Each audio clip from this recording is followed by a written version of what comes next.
Thank you. Thank you, Speaker. Speaker, the issue here is, while the teachers register the students on NEMIS, they are being removed from this other side. The issue is not even they are not registered. They are being captured on NEMIS, but they are being removed. Who is this doing that job? Okay. Understood. Honorable Dawood, I would like, Honorable Chair, take down all these concerns, whether you can handle them once. Chair, thank you, Mr. Speaker. I want the chair to, he has told us they're going to look at the NEMIS, but how long will this take? NEMIS has been there for ages, and if we are still being told NEMIS will sort it out, when will it do? We have to have a timeline, Mr. Speaker, because we are told more than, I don't know, billions are lost in this capitation, even school infrastructure, billions are lost. So are we going to wait until when? Thank you. So there should be a time frame, Chairman. Thank you very much, Chair. Honorable Speaker, I would like to say that this matter of students not being invisible in NEMIS is a very serious matter. And I think this House is being let down by the directors of education in our sub-counties. And students are losing money every financial year. We budget for it, but it does not reach those students. Normally, the president says, if it can be done, let it be done immediately. So the question is, government is the one that does registration. Government is the one that gives birth certificates to these students. But the government is the one that has employed the directors of education, and this House gives them money, and this money does not reach pupils and students in our schools. So why is it that it cannot be done? So I would like to ask, just like my colleague from Isiolo is saying, can the chair give us timelines on when all the students in our primary and secondary schools will be captured in NEMIS? Thank you, Chair, for the opportunity. To be.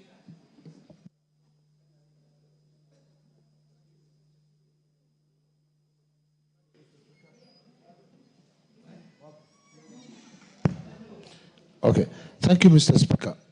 This is a matter which has been going on for a long time. The issue about the NEMIS, for us to get the real students who are in every class, every school, NEMIS does not agree with even the head count of the students. I have tried from my constituency, I have tried to get the number of students in all those schools because I pay for them. But what won't happen is that I'll try to get 3 sources. 1 is head count of students. 2 is the class register. 3 is NEMIS. NEMIS does not agree with any of those ones. And why you don't have, I've even gone to the Ministry of Education to try to know exactly why this thing is happening. And the principals and the headmasters out there are told that when they try to feed the system, that thing kicks back. I don't know, it doesn't go through, that's what they are saying. Why is this thing happening? Is it a corruption? Because I believe that there must be something corruption or sort of, which is going on in this area. Thank you. Member for Makueni.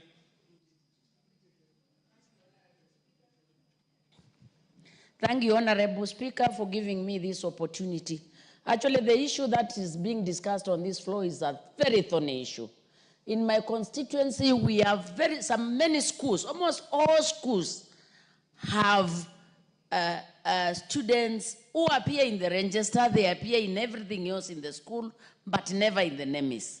Teachers have followed this process because I've demanded, you cannot come to complain to me when you can go to the ministry and have your records done. I don't know what's wrong with the sub-county leaders, because every year in, year out, this data is not being captured. There is always this flimsy excuse that some students do not have a birth certificate, the birth certificate does not match with the ID of the mother. And I mean, as a government, how can we not sort such petty issues? Thank you. And why have we employed people? Thank you. Then, Honorable Speaker, we need to have a balance sheet. If the money does not go to the school, where does it go? All these years. Can we have the Education Committee give us a clear balance sheet? If last year it did not go to the school, where is the money? Because money cannot disappear in a system. Thank you. Because this is very, very wanting. Thank you, Honorable Speaker. Honorable Kiara.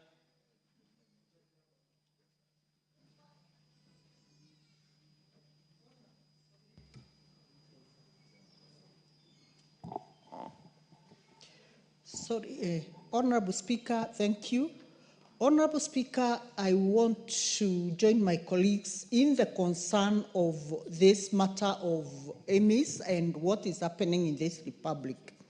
We may keep blaming the directors of education, we may keep blaming everyone else, but the bottom line is our teachers who are running these schools, they are really suffering.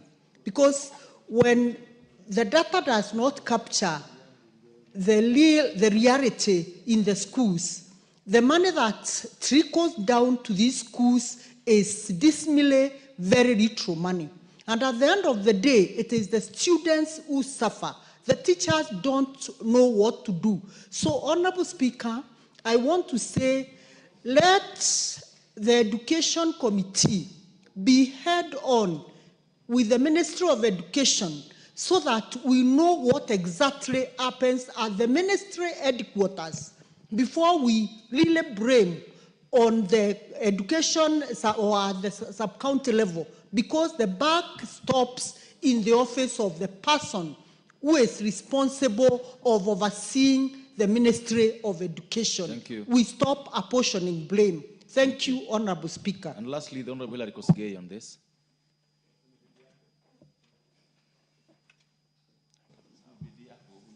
Thank you, Mr. Speaker.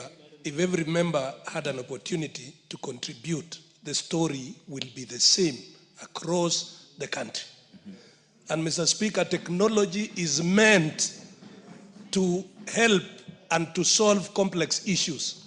Which is this technology that derails that function, Mr. Speaker?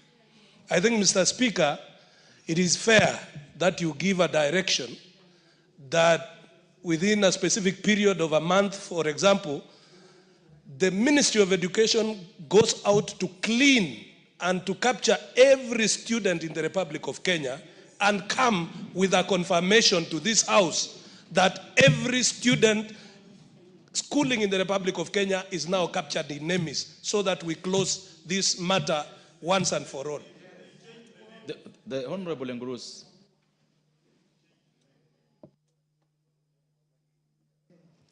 Thank you, Mr. Speaker, for giving me this time to add my voice on the issue that is discussed on the floor of this House. Mr. Speaker, the issue that is coming up here is a very important issue that's really affecting the learners in our schools. Mr. Speaker, it's really discouraging that we have a whole ministry with so many employees, so many top officials, but they cannot account for the number of students in our schools. And Mr. Speaker, this has made really running of our schools very difficult.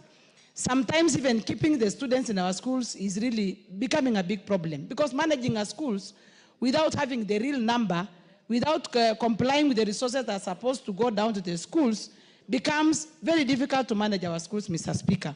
And this has really affected the learning, because sometimes even taking care of the students without having the right resources, because of the number that's being submitted by the ministry, is really a shocking story to this country. So, Mr. Speaker, we want to task the Ministry of Education that the number of the students should always tally with the number that is in the NEMIS, because that will reflect on how much resources will go down to the schools.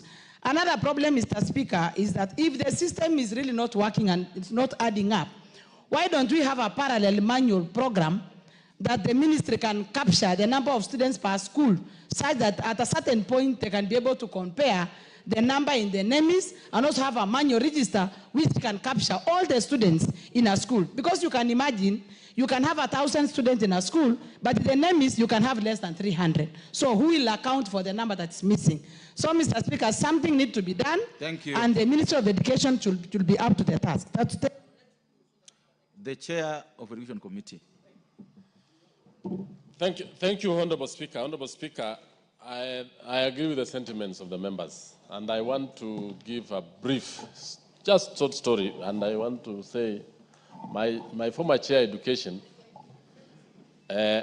before the introduction of NEMIS, they were using, Honorable Sabina Chege is here, Before the introduction of NEMIS, they were using leaflets and papers from schools to ascertain the number of students in those schools.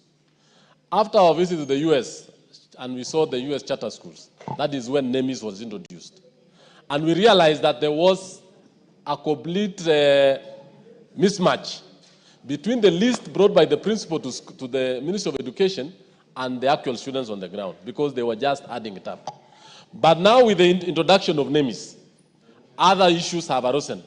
And I want to tell the House that about in June this month, the new principal secretary launched chemis. And they brought in chemis because of the inability of NEMIS to capture all the student data.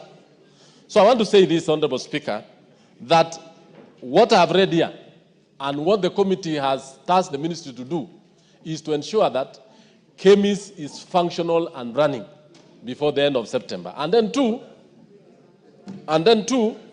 the issues of money not remitted to schools is actually what we have been, this House has been telling the minister, the committee has been telling the minister, and we are putting him to task every time.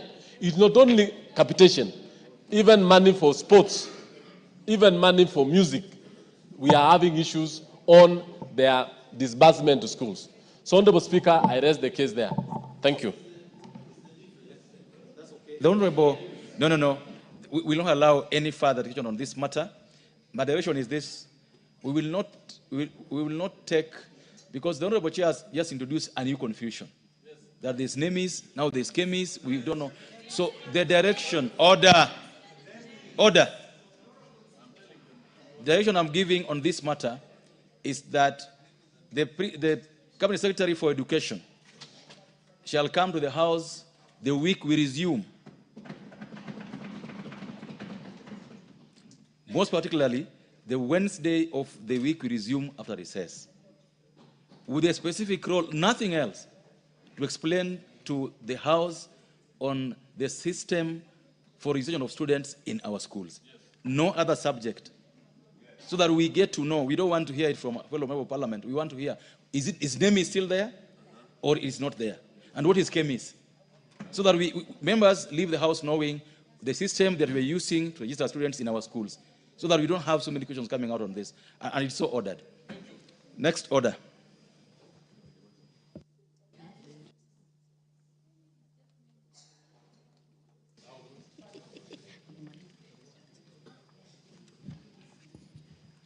Order number 8, the Breastfeeding Mothers Bill, National Assembly Bill number 8 of 2024, second reading. Question to be put. Order. Now, honorable members, debate on this motion, or this bill, was completed last week, and I now put the question. Order. I now put the question that the Breastfeeding Mothers Bill, National Assembly Bill number 8 of 2024, be now read a second time. Will as many other opinions say aye? Aye. Will as many other contrary opinions say nay? The ayes have it. A bill for an act of parliament to make provision for breastfeeding mothers, to provide for employers' obligations towards breastfeeding working mothers in the workplace, to provide for baby changing facilities for use by the public and for connected purposes. Next order. Order number 9, the County Government's Amendment Bill, Senate Bill number 25 of 2023, second reading. Question to be put. Members, debate on this bill also completed, and I now put the question. Order. I now put the question that the County Government's Amendment Bill, Senate Bill number 25 of 2023, be now read a second time. Will as many of that opinion say aye? Aye. Will as many of the contrary opinion say nay? The ayes have it. A bill for an act of parliament to amend the County Governments Act to increase the threshold for removal of a member of a county executive committee and for connected purposes. Next order. Order number 10, motion, expression of concern on the Middle East conflict. Question to be put. All members, as you remember, the debate on this motion was also completed last week, and therefore let members have a chance to vote either way. Order. All members, the motion is on expression of concern on the Middle East conflict. That, aware that Kenya ratified the United Nations Charter on Human Rights on 31st July 1990, and further recollecting that among the rights enshrined in the Charter is the right to life and self-determination by people, cognizant of the fact that Israel occupation of Palestine territory in Gaza and the West Bank has been characterized by disproportionate and indiscriminate use of force, concerned that this has deepened the humanitarian crisis in the region, including the destruction of infrastructure, widespread civilian casualties, and the willful killing of Palestinian civilians, including children in the occupied territories by the Israeli army, noting that these grave breaches amount to war crimes, flagrant violations of international humanitarian law, and crimes against humanity, concerned that the recent escalation of hostilities between Israel and Iran, including cross-border strikes and retaliatory attacks, threatens to engulf the wider Middle East region in conflict, recalling that Kenya has previously suffered attacks on its soil as a result of the Middle East conflict, including the 2002 attack on the Paradise Hotel in Kampala, appreciating that the United Nations General Assembly recently passed a resolution demanding an end to Israel's unlawful occupation of Palestinian territories and urging compliance with international law, further appreciating the urgent need for international community, including regional powers and the United Nations Security Council, to intensify diplomatic efforts aimed at achieving an immediate ceasefire, facilitating humanitarian access, and initiating inclusive peace negotiations in the Middle East. Appreciative of the role Kenya has played regionally and internationally in global peace initiatives and in mitigating violations constituting crimes against humanity, and in solidarity with the Palestinian civilians subjugated by Israel, this House now expresses deep concern over the dangerous escalation in hostilities in the Middle East and threatens international peace and security across the Middle East and beyond. 2, reaffirms Kenya's proactive commitment to a peaceful resolution of disputes through negotiation, diplomacy, and adherence to the principles of the United Nations Charter. 3, urges all parties to the conflict to protect civilian lives and infrastructure in accordance with Geneva Conventions and international humanitarian law, and to exercise maximum restraint and immediately cease further acts of aggression, including aerial bombardments, missile strikes, and other forms of military escalation. And 4, calls on the international community, including the United Nations and regional powers, to intensify diplomatic efforts aimed at the escalation and restoration of dialogue and return to the frameworks of international law. Will as many of that opinion say aye? Aye. Will as many of the opinion say nay? Ayes have it. Order. Order number 11, motion, consideration of Senate amendment to the Land Amendment Bill, National Assembly Bill number 40 of 2022, question to be put. Oh, members, order. Order. Oh, members, we're in business of the House, so you'll have to be orderly. Debate on this bill, of this motion, was also completed last week, and therefore proceed to put the question that the Senate amendment to the Land Amendment Bill, National Assembly Bill number 40 of 2022, be now considered. Will as many other opinions say aye? Aye. Will as many other opinions say nay? Ayes have it. So members, before we proceed with the next order, join me in welcoming students from the following schools seated in the public gallery: Ramu Girls Secondary School, Mandera North; Ramu Day Secondary School, Mandera North; Takaba Boys Secondary School, Mandera West; Sheikh Ali High School, Mandera North; Kandolo Comprehensive School, Kilome, Makueni; and Ngutu Primary School, Tigania East, Meru County. The students are in the public gallery and they are welcomed for our proceedings this morning under the House of Parliament. The Honorable Bashir, and you do the honors for all the schools. Thank you, Honorable Speaker. I want to take this opportunity to welcome all the schools that have visited the National Assembly this morning, and I want to urge them that it is a place of honor and you will learn a lot. In particular, I want to send my facilitation to Sheikh Ali High School, Ramu Girls, Ramu Day, and my neighboring school of Takaba. And I ask them that join us in seeing what Parliament and parliamentarians can do And I'm sure that as you grow up, you'll be able to take up some of the roles that we do here currently. And I'm sure you came back from the music festivals and you did very well, and congratulations at the same time. So you are most welcome to the National Assembly and within the Precincts of Parliament. Enjoy your time. Welcome, all of you. All members, as you're aware, the students are here to visit us. It's not a business of the House, and they are all welcome for the proceedings. Next order. Honorable Tubi, what is out of order?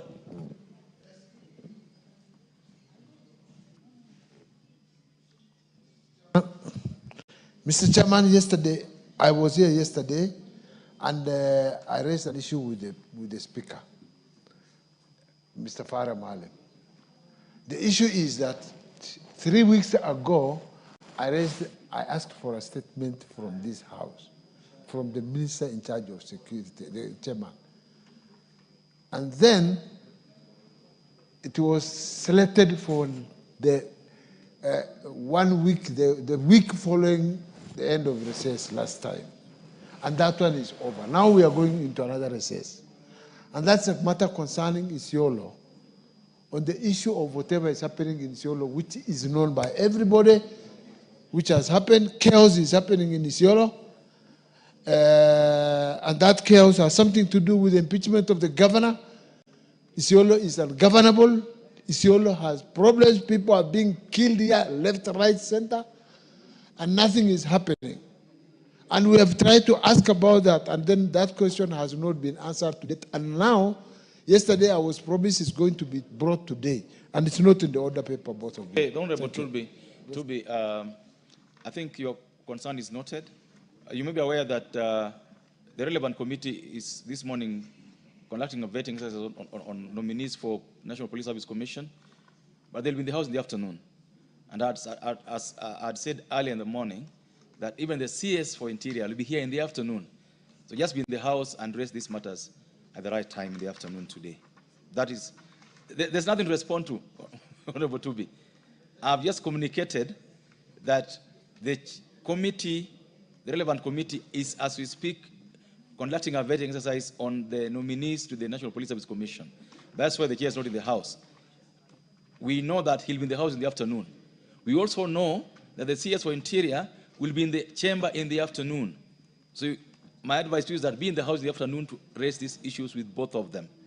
You are accordingly advised. Next order. Order number 12, Committee of the Whole House.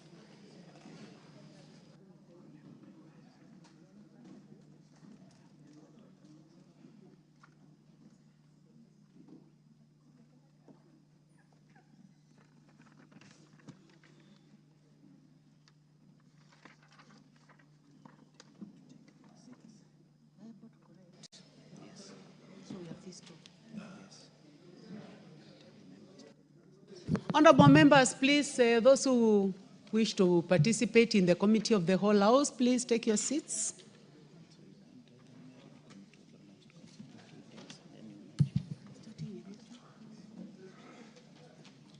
So, honorable members, we are considering the Senate amendment to the Land Amendment Bill, National Assembly Bill number 40 of 2022. By the Honorable Kingara. Kingara, you're in the House. I can see you're seated in your place.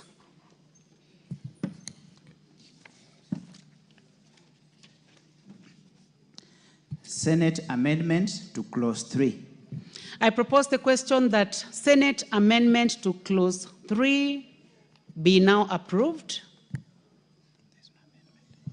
There is no amendment to this, so I now put the question that the Senate amendment to clause 3 be now approved. As many as of that opinion say aye.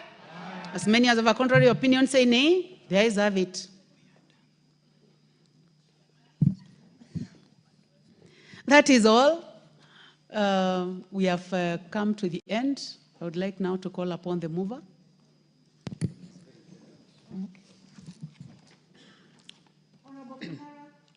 Honorable Chair, I beg to move that the committee do report to the House its consideration of the Senate amendment to the Land Amendment Bill, National Assembly Bill number 40 of 2022 and its approval thereafter without amendment. Honorable members, I now put the question, which is that the committee do report to the House its consideration of the Senate amendment to the Land Amendment Bill, National Assembly Bill number 40 of 2022, and its approval thereof without amendments. As many as of that opinion say aye. As many as of a contrary opinion say nay. The ayes have it. Honorable members, we are going now to consider the second bill, consideration of the President's reservation to the Cancer Prevention and Control Amendment Bill, National Assembly Bill number 45 of 2022. This bill is by the Honorable Rahim Dawood. I can see you are seated in the House. Let's proceed. President's reservations to clause 2. I propose the question that the President's reservation to clause 2 be now approved. Chair? Chair Health, the Honorable Dr. Nikal. Honorable Chairperson, I beg to move that clause 2 of the bill be deleted as proposed by His Excellency the President. Chairperson, clause 2 of the bill is proposed. It proposed to introduce the definition of the terms e-health and telemedicine to the Principal Act. The two terms are already defined in the Digital Health Act, and therefore the bill may cross-reference to the terms as defined in the Digital Health, and that is the rationale for that deletion from the President. Thank you. Let me first of all propose the question, then we can go to debate. I propose the question that clause 2 be deleted as recommended by His Excellency the President. Honorable Dawood. Thank you, Madam Chair.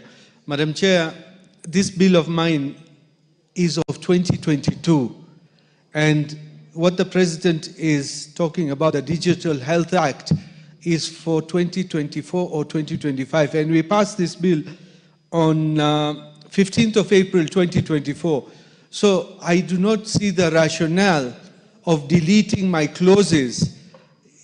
A bill which has taken more than 2 years to come to fruition, and it's just being now thrown to the dogs. So I think Article 115 has not been used properly, and the Majority Leader should take the concerns of this House, because there is no point of members of Parliament working on bills and then they are just being thrown out on actions which should not have been there, because my bill was passed before the digital bill. So, Madam Speaker, I oppose this, and it should go on record to the Speaker and the majority that this is not the way to treat members of Parliament, because there is no point in doing a bill for 2 years. And even the Ministry of Health was involved in this bill. Yeah, we fully hear you, but you know what you require to be able to oppose. Yes, I'll give you a chance, Majority Leader. I can give you another minute to finalize. Thank you, Madam Chair. I understand I need 2/3, and that is why I'm saying there is mischief was done in the Constitution with Article 115 and even Article 223, which is being misused currently. So, Madam Speaker, until we get to change those articles, I know my hands are tied by the Speaker's memorandum. Thank you, Madam Speaker. Yes, and you know, to change the Constitution, you also, it's a long process through a referendum. But I would like to state facts, because facts are important in this House, that this bill was concluded in this House not in 2022, but in 2024, April. And because of the bicameral situation of this House, it also had to go to the Senate. And it has been there for a long time, up to, I've requested the table to give us the exact month, but it is mid-2025. So this House has not made any mistake. We are just following the process. And you are right, even to oppose, it's your right. I would like to give a chance to the Majority Leader, but then I'll still go back to the Chair before we put the question. Proceed, Honorable Baya. Thank you very much, Honorable Speaker. Honorable Speaker, that is what democracy is about, Honorable Dawood. That you have a constitution which you have to abide by. I also had my bill here in the same floor of the House. It went for assent.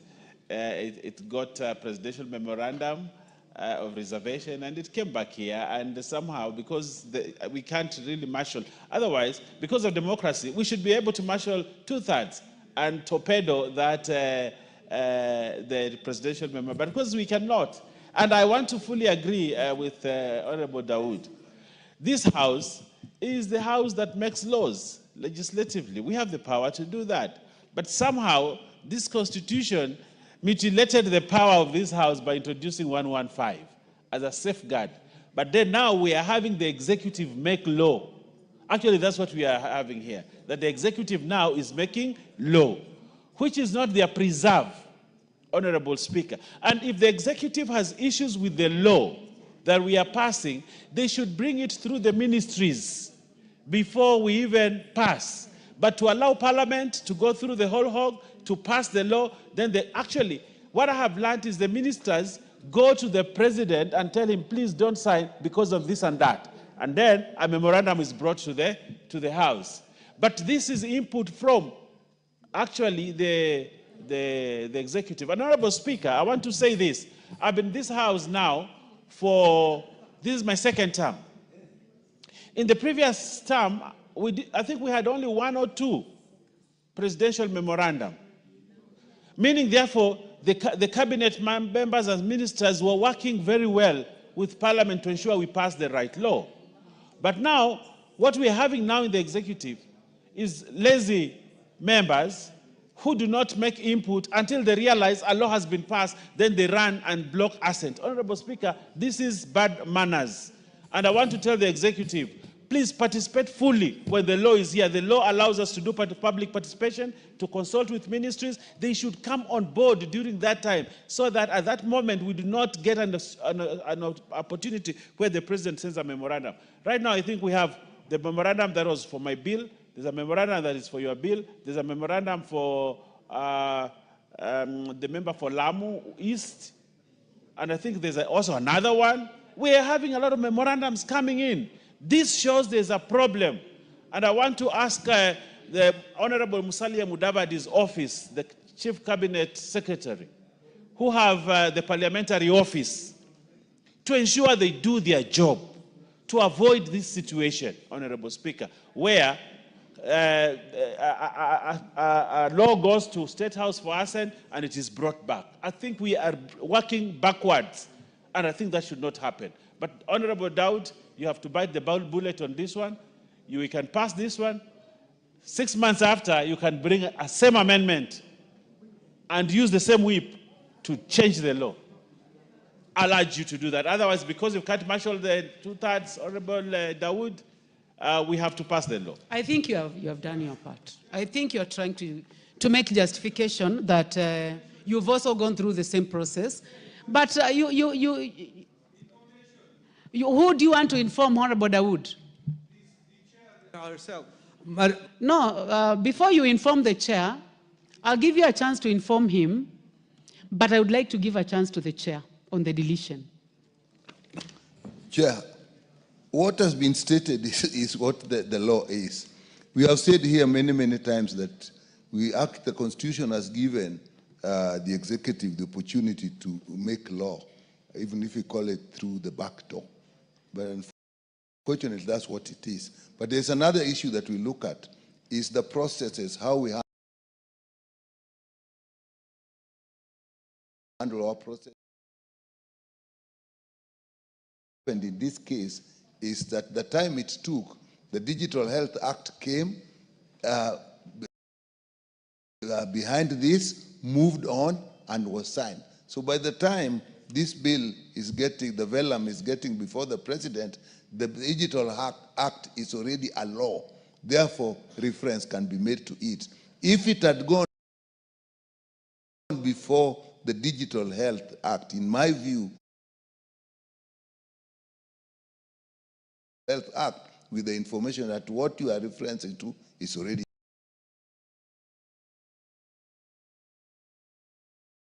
the law.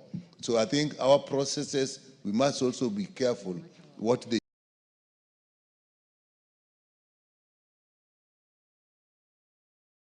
do to our bills. Thank you, Chair. There is a point of information from the Honorable Dawood. Would you like to be informed? Information kills nobody. Let me hear the information. Okay, please go ahead and inform the Honorable Dr. Nikal. Thank you, Madam Chair. Madam Chair, this bill was back from the Senate last year in November, and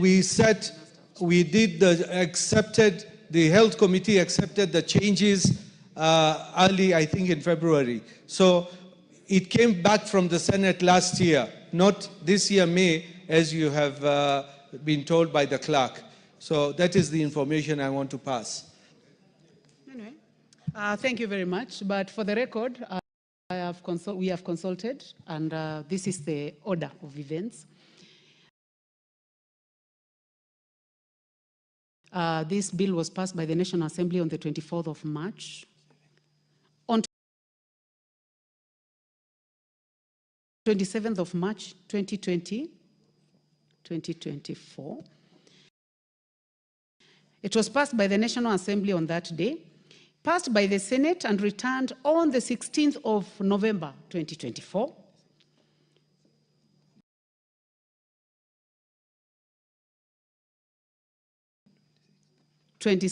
November 2024.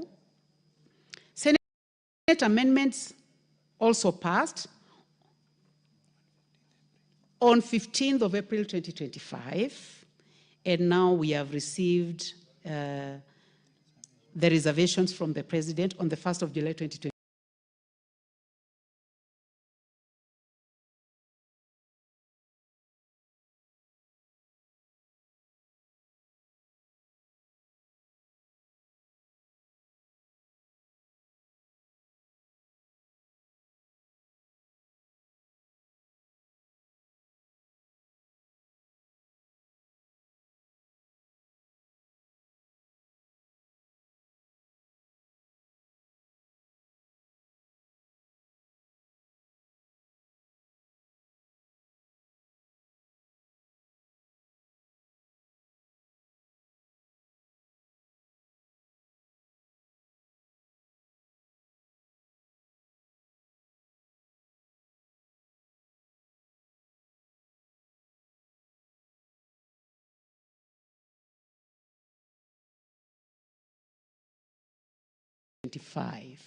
So that's how it is in terms of order of events. But most important is that we need to put the question and make a decision.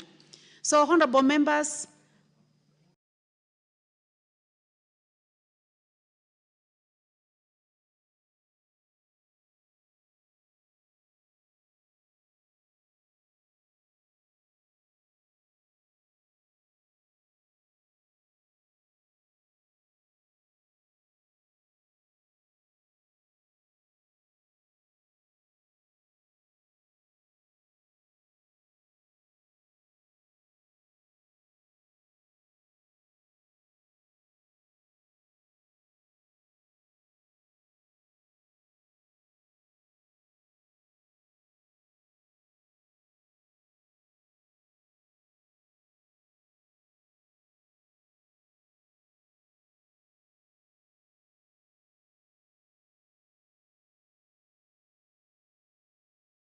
so please proceed. No, he wouldn't.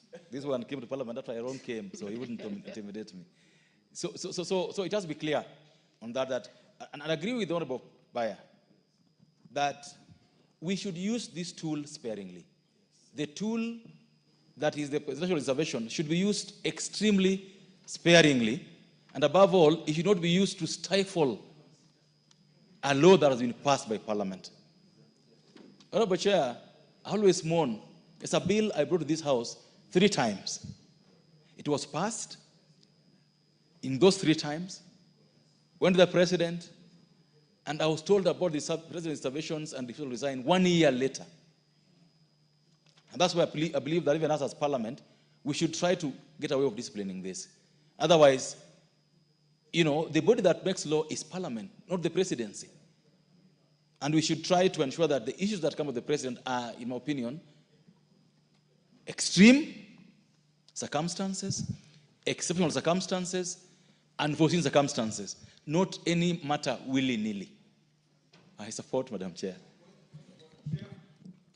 Thank you. I have a point of order from a member for Kilgoris. What exactly is out of order? It's just a point of order because I wanted to add on to what our friend. But would you like me to give you a chance to contribute instead of adding? No. It's just a.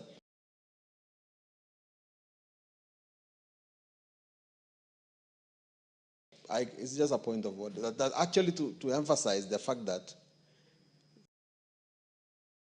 it is always a default position. The default position is that the ayes have it.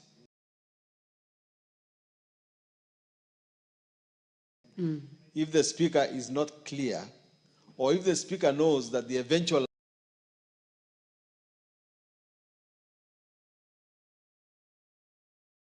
answer is that they are not two-thirds, even if they had more voices saying nay, the default position in this petition is they have it. The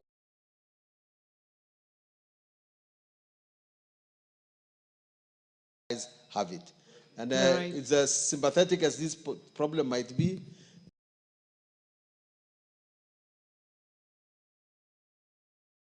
because apparently I always thought the Honorable Bayer, being a very strong leader from Kilifi of the UDA party, has a lot of access to His Excellency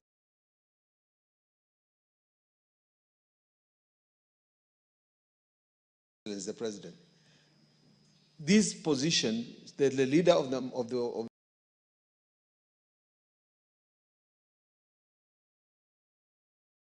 majority should have access, because if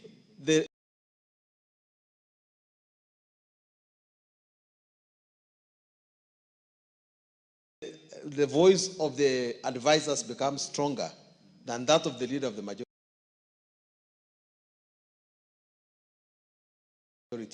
it is going to have a lot of problems, because maybe it's not even the cabinet secretary, maybe it's the advisor who went and said this thing should not be like this, and we'll be getting legislation from State House instead of getting legislation from this House. Thank you. Honorable members, we are not debating.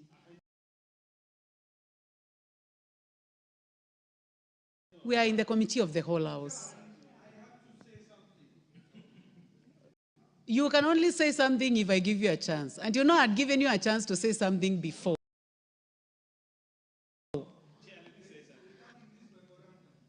Well, you'll say something after the majority leader. Yeah. Chair, I want to draw this House to the time when the current Cabinet Secretary for Defense, Honorable Soipan Tunya, was on the seat where you are. And we were handling the presidential memorandum reservation on the finance bill.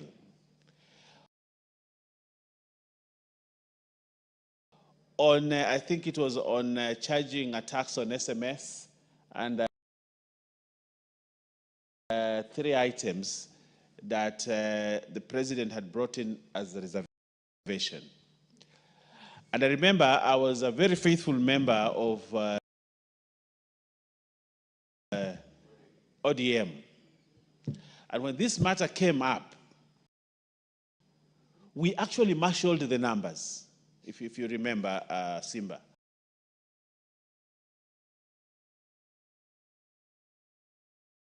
We marshaled the numbers, and we said we were ready.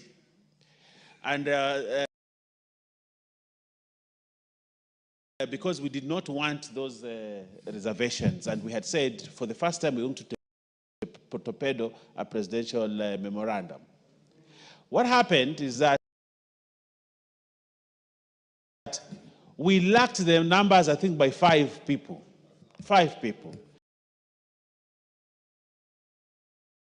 And when the question was put, everybody said nay in this House. But the Honorable Soipan Tunya, because she was aware of the rule 115, she said, the nays have it. No, she said the ayes have it, and it became pandemonium.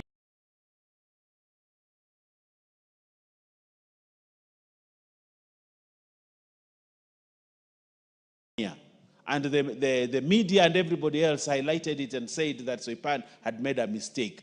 But she was right. And when I sat there, I remember J.B. Muturi asked me one question. He said, Owen, how many were you? I said we were 230. So is it wrong that Soipan Tunya did what she said? I said she was not wrong. She was right. So I want to tell my ladies here, we don't have the numbers. We don't have the numbers to torpedo a presidential. What Dawood should have done from yesterday was to have marshaled 233 members here. That's what he should have done. He's a wealthy, very well-connected man, and he would have used his position to influence every member to be in the House so that we can actually raise 234. Thank you, Honorable Baya. The Honorable Dawood. Chair, I believe you've got the memorandum in front of you, and I've got it in front of me. It is flawed, and it is inaccurate in the sense, if you read the fourth line, it says the Cancer Prevention and Control Amendment Bill 2025. My bill is 2022 and not 2025. And then you have even said that this bill was passed in March 2024, whereas the President is mentioning 15th of April 2024. So I think we're probably not talking about the same bill, because my bill is the Cancer Prevention and Control Amendment Bill of 2022 and not of 2025. Order, Chair. order, Honorable Dawood. I do not want you to mislead this House or even mislead the public. I would like you to go to that memorandum and read the first paragraph. And the first paragraph is clear. We are talking about the Cancer Prevention and Control Amendment Bill 2022. Chair, if you let me. So we do not have 2025. It is and you there. know, if we mislead, there is no need of misleading the public. You still have another opportunity to make laws in this House. Yes, I'll allow you. Chair, if you allow me, the heading is the Constitution of Kenya, referral of the Cancer Prevention and Control Amendment Bill of 2025. That is what it says. And it's not me. This has been signed in the office of the clerk, stamped, received on 30th June. So are we talking about the same? You know, subsequent can be there, but there are errors in this memorandum. And these errors cannot go just like that. Maybe the President needs to be told to redo it again. I know I cannot marshal 233 members. That is out of question. Even if I were able to, I know half of them would not vote for it. And I don't have an issue. But this thing is flawed, Chair, and it should be brought back, taken back to State House and brought back properly. Listen. You know, Honorable Dawood, you are in your third term, and I know that this doesn't happen every other day. And it is also a learning process for all of us, not just for you. So when you look at the Cancer Prevention and Control Amendment Bill 2022 is as per publication in that year.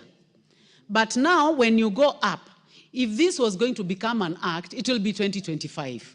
So there is no error at all. This document is in order, and I'm going to give the last opportunity to the member for Makueni. Is it you had your hand up? No, it is the member for Machakos. You will be the last one, and then we put the question. Chair, mine is just I've looked around, understanding Order 35. We do not have enough quorum in the House to continue with this name.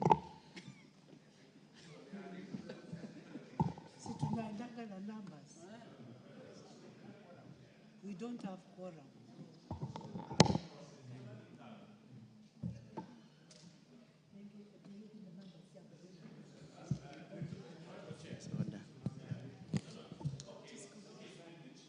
Just come.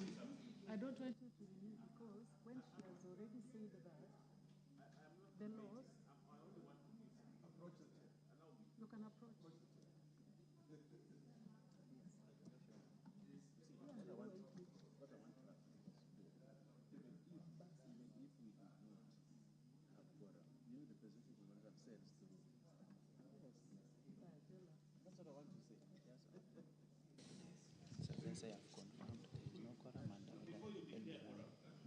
What is out of order before I make the statement?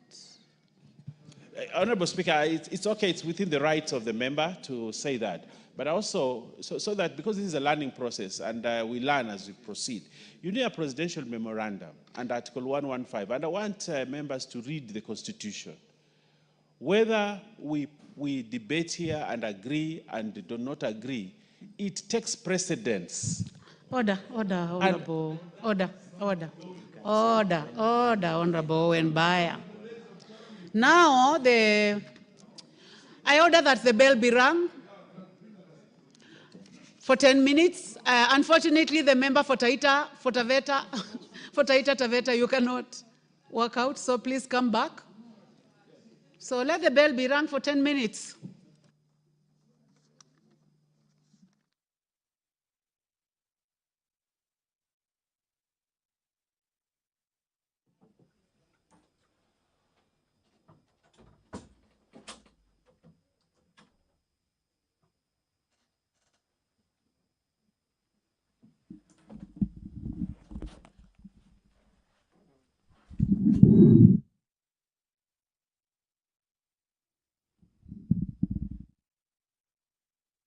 Well, the House has been faced with a quorum hitch during the proceedings of its business. Before that point of order by the Honorable Member for Machakos County to alert the chairperson, the House was considering, or was at the Committee of the Whole House, considering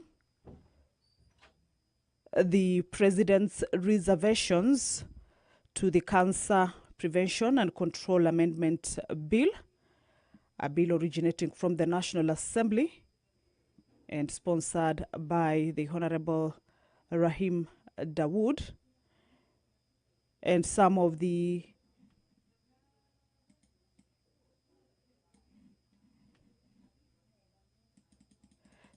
concerns that the members were looking at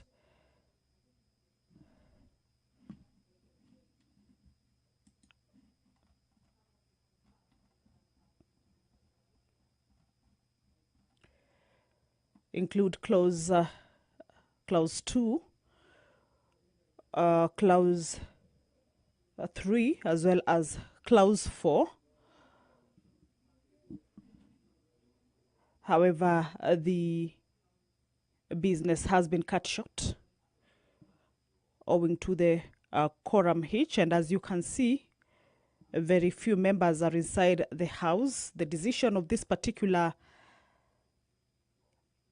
bill or the reservations on the vote just requires a simple majority, owing to the fact that, as provided in the law, if there are any members who are looking to shoot down the amendments or the reservations or the recommendations as proposed by the President, will require 2/3, that is 233 members. However, the House as it stands now does not have enough members and perhaps cannot be able to raise it now, as had been indicated earlier by the Deputy. leader of the majority party, indicating that if the member who has sponsored the bill does not agree with the president's recommendations to the bill and wants the recommendations to be shut down, then he ought to have mobilized members to be able to get to the chambers and at least have enough members, more than 233, to be able to take a vote on the recommendations and to decide on the way in which he has given his position regarding the recommendations that are being considered on the floor of the House. However, with the number not present, then that would have just required a simple majority. However, the member for Machakos County rose a point of order to inform the chairperson, Honorable Rachel Nyamai, that the House, much as it's proceeding with its business, there is a quorum hitch during the proceedings of the House. This is as provided for in the House Standing Order number 35-1, which indicates that a member may rise on a point of order to inform the chairperson or the speaker that the House is lacking quorum, either during considerations of a business at the committee of the whole or during the normal plenary sitting. So right now is that the House is facing that particular quorum hitch, and the chairperson has directed that the bell be rung for 10 minutes. Normally, when the House is facing a quorum hitch, members who are present inside the chambers are normally not allowed to walk out. Of course, this is, of course, in line with the rules, and also not to jeopardize the already or the numbers that is already inside the House. And so members have to stick inside the chamber and allow the quorum bell to be on for those who are outside the chamber to be alerted that their presence inside the chambers is highly required, so that they can be able to make their way inside the chamber. And that bell is on for 10 minutes. Once that quorum is achieved, then the House will be able to continue with the business that was on the floor of the House. That was the consideration of the reservations, President's reservation regarding the Cancer Prevention and Control Amendment Bill, a bill originating from the National Assembly and sponsored by the Honorable Member Rahim Dawood. Standing Order number 35, paragraph 1, which talks about the quorum during the proceedings of the House, indicate that if at any time after the chair is taken or when the House is in a committee, which is the situation now, a member objects that there is not a quorum present, the Speaker or the chairperson shall count the members in the House or the committee, as the case may be. In this case, that is the committee of the whole House.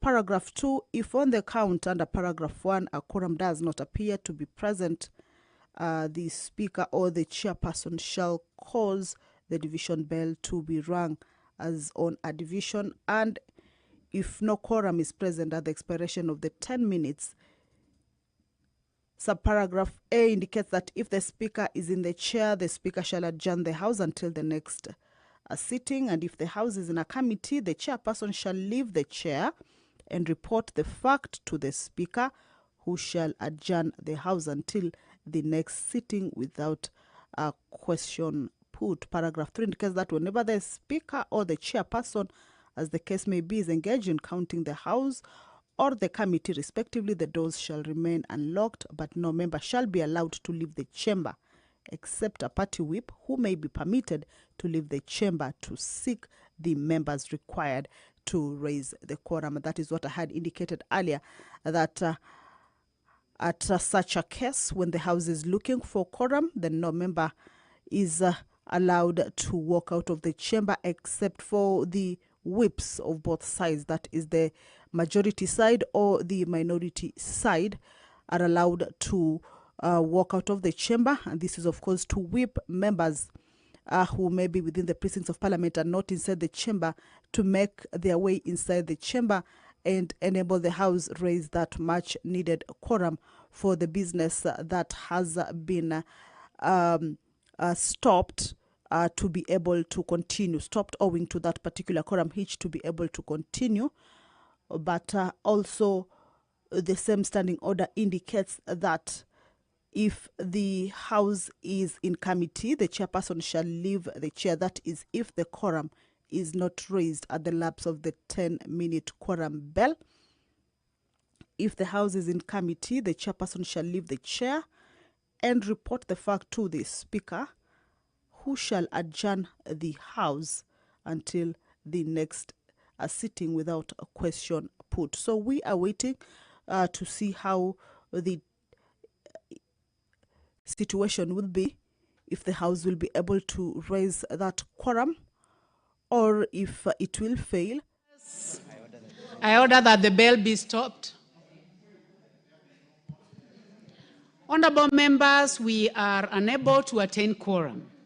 I will therefore proceed to report the fact to the Speaker. I thank you.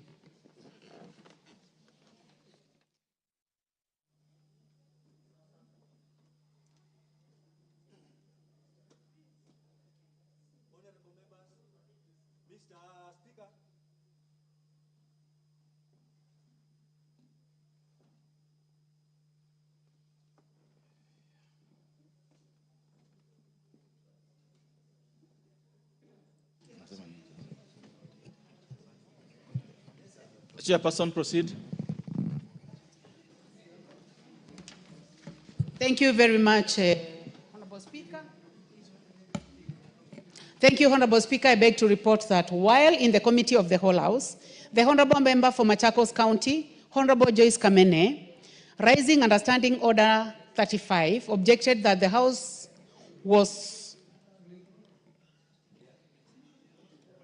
did not have quorum.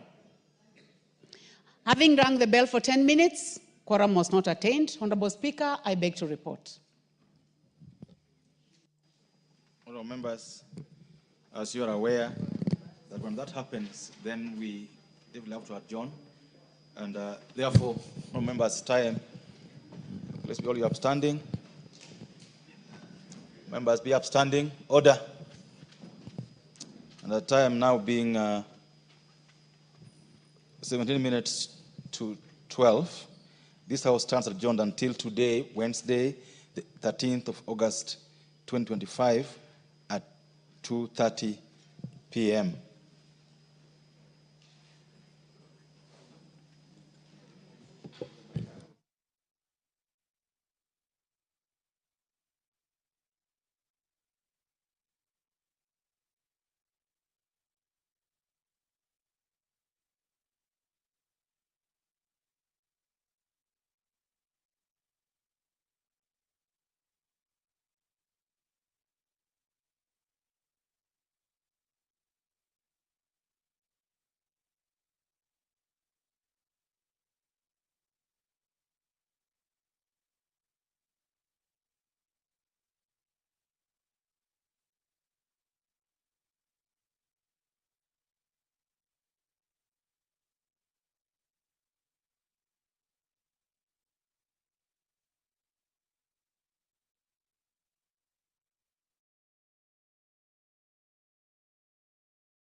this Water Resource Authority.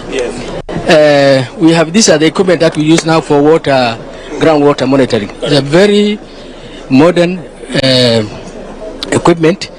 Nowadays we have minimized now what we call dry boreholes.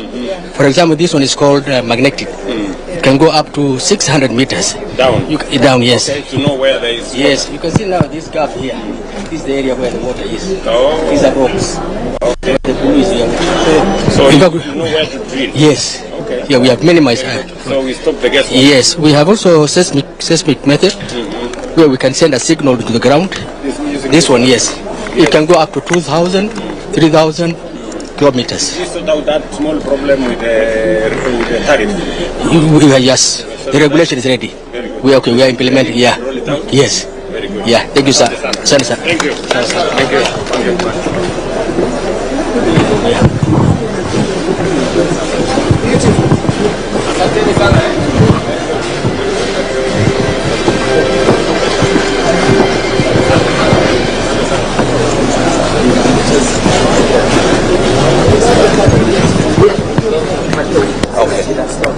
Okay. He left your bus.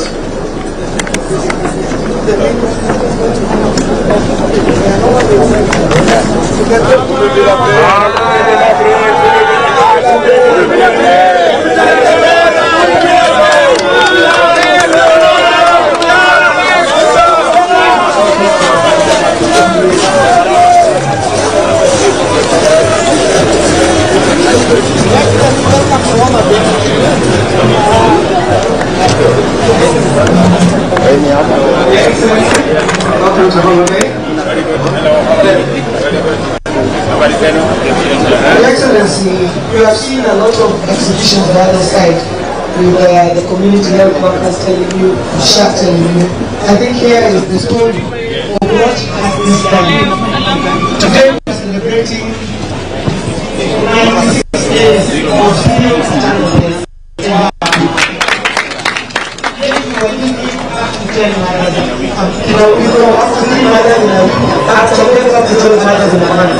But because of this integration from community to being able to deliver blood, to being able to do trainings, we have the MPPSR. Thank you, Your Excellency. So, as Her Excellency the Governor said previously, we were losing so many mothers. What we have done differently is we know where every single mother who is pregnant is in Homa Bay right now through our CHPs. As you can see, they walk around with their gadgets. We are able to tell their blood pressure so we can know what problem they have. They are able to do blood glucose testing and so on and so forth. So, Your Excellency, distinctly, every Tuesday morning at 7 a.m., we have a national meeting chaired by ourselves, and Her Excellency the Governor personally attends, including DG Amoth, PS Oluga and the others, and we discuss every single maternal mortality that we have or a near miss. And through that, Your Excellency, we have managed to achieve 96 days of zero maternal deaths in Homa Bay County. And significantly, Your Excellency, what used to kill mothers before in Homa Bay was obstetric hemorrhage, bleeding a lot before, during or after birth. And as you can see, we have put measures in place, and right now it is no longer the #1 killer of mothers in Homa Bay. Thank you. Your Excellency, that's the effect of the interventions that we have made there, including working with Zipline to deliver blood and other essentials to the far places. Your Excellency, we have value chains here in Homa Bay, and we've been growing the value chains. Just move a bit, Adele. So if you look at sweet potatoes, we are the highest producers of sweet potatoes. We moved from about 169 tons to 173 tons, 78 tons. For cotton, we moved from planting 1,800 hectares, planting 5,200 hectares. And the most important thing there is the value, because you know the price has moved from 52 to 72. So the value has gone much higher. Sunflower, we moved from only 125 hectares to over 1,050 hectares, and the value. Excellent. Very good. Thank you very much. Yes, this is the new Homa Bay system. Welcome to the proposed Homa Bay City. This 3D model is transformed from the plan of the city. We want to transform Homa Bay municipality. And so we have key flagship projects, one of which is to relocate the sewer system, which is currently at the lakefront. We want to relocate it to another location that we have provided in our proposed plan. Also, Your Excellency, this side we have informal settlements called Shauriako and Sofia. Through BETA, we want to transform it through social housing to accommodate the informal dwellers. Thank you, Your Excellency. Thank you very much. That's a vision. That's Kabunde, and that's the new headquarters that we had this morning. Excellency. FAO are our great partners, Your Excellency. Welcome, Excellency. This is FAO stand. Thanks when you met our DG last week in Ethiopia. So here we are working to support the government in 4 major areas. On the area of land, digital land governance, 3 areas, 20 million euros supported by the EU government. We are supporting the alternative justice system. Excellency, in Narok, in Kajiado, there is a lady whose 100 acres of land was not able to get out of court. Alternative justice system supported by FAO, they are now okay and they are using their land. We just launched a $40 million project on youth employment in ASAL areas. This was launched by CS Beatrice School in Turkana last week. So we're going to give a lot of employment to the youth. Thank you very much. Good to see you. Hi, Miss. How are you?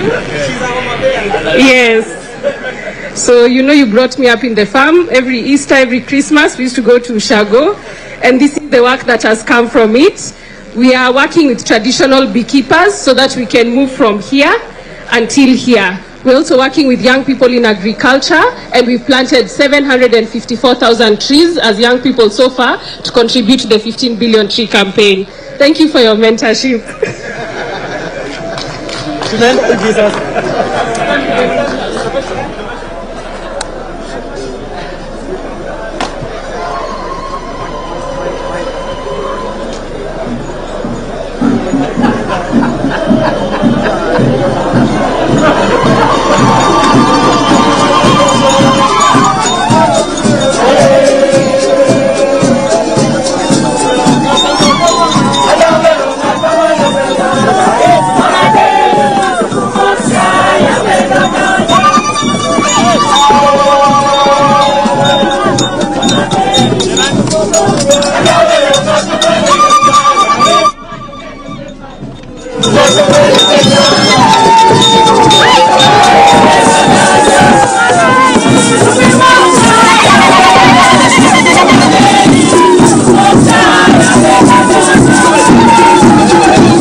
Karibu sana Mheshimiwa Rais wa Jamhuri ya Kenya.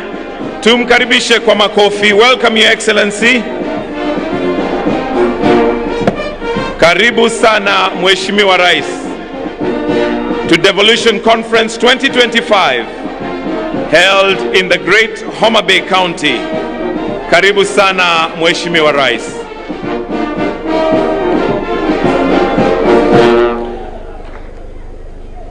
We shall remain standing as we will start with the two anthems, starting with the Kenyan national anthem, followed by the East African anthem. The anthem.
Tukiwa tungali tumesimama kwa heshima, Mheshimiwa Rais, naomba nimwalike Ali Abdullahi Hachi na Reverend Kennedy Zangu watuongoze kwa maombi.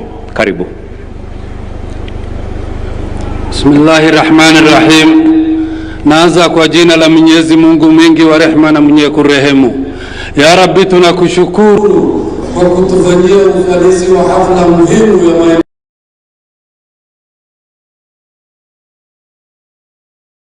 wa watu, mwabudiwa wa watu. Tunakuomba kwa utukufu lako lote, ya Allah, kwa sifa zako njema, ubariki taifa letu. Ya Rabbi, utulinde wakati wote, utupe amani. Ya Rabbi, utupe salama, utupe mashikamano, umoja. Ya Rabbi, ulinde taifa letu, udumishe amani na maendeleo. Ya Allah, ufanye nchi amani ambayo inayependeza ulimwengu. Ya Allah, ya Rabbi, tunakuomba umjalie kiongozi wetu Mheshimiwa Dr. William Samuel Ruto, umpe hikma, ujuzi na ujasiri wakati hali ngumu na wakati hali iko sawa. Ya Rabbi, tunakuomba uwajalie viongozi wetu hikma na utabiti ili waudumikie taifa letu. Tunakushukuru kwa kutupa gavana chupafu. Ya Rabbi, ulinde gavana wetu na wasaidizi wake. Ya Rabbi, tunakuomba uko na ubungufu ya kibinadamu, utasamehe makosa yetu. Ubariki taifa letu, ubariki viongozi wetu, utusamehe dhambi yetu. Allahumma salli ala Sayyidina Muhammad wa ala alihi wa ashabihi wa sallam. Amin ya rabbal alamin. We are praying. Lord, the county of Homa Bay that is hosting the devolution of 2025, being the 9th one of the countries, in your hands. And Lord, we thank you for the blessings of devolution. And we, as we gather here, Lord, we pray that may your guidance guide us into doing justice and good to the devolution so that it benefits your people. the country rests into your hands, Lord. Now I pray, my Father, that may you protect the government under the President of Kenya, with Dr. William Samoei Ruto. How I pray, Lord, that may you walk with him in times of hardship and in times of good, and cover him like you promised that you will cover Jerusalem from heaven, circle him with the heavenly fires and the heavenly protection, that in any other thing that is happening politically or socially, he will be safe from it. In your hands, Lord, we place the governor of the county of Homa Bay. May you walk with her as she tries to lift up Homa Bay to be at the top, O Lord. All the 46 governors are in your hands, Lord. In your hands are the deputy governors, both parliaments and the MCS, O Lord. Do us justice, because that is our